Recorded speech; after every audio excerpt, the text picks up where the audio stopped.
Well, the most common sign that you've been a prisoner in a past life or a slave is that you'll react really strongly to the phrase, "don't tell me what to do." That you'll resonate with that, because if somebody tells you what to do, rather than asking you, you get reminded, or at least your soul is reminded, of the past life of slavery.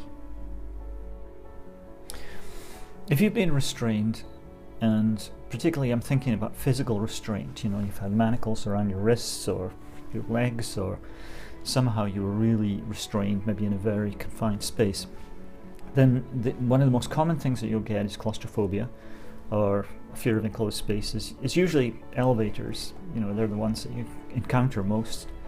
But sometimes people have issues with being maybe playfully pinned down by the wrists. It's not so funny. And sometimes very tight clothes will be an issue.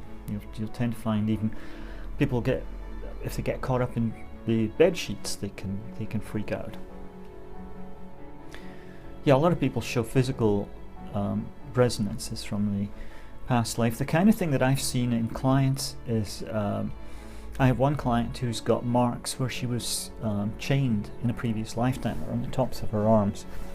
I've seen other people with issues with swelling in their ankles that come from flea bites in a prison cell in a previous lifetime. So there's lots of little ways that these will show up.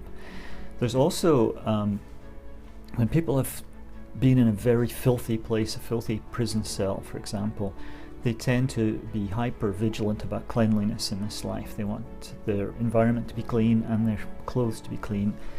And the other thing that I come across a lot is people who have a problem with vermin, mice and rats, because of being around those or being unable to escape them in a prison cell in the past. You'll find that people who've been a prisoner or a slave in a past life they have an exaggerated need for freedom.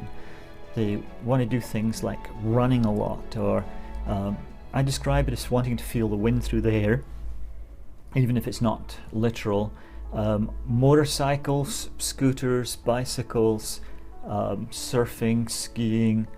There's lots of ways that people will seek to get that sense of freedom. It's a correction after the life where you have no freedom whatsoever.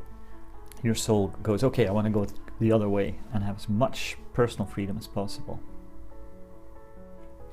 This is a good question.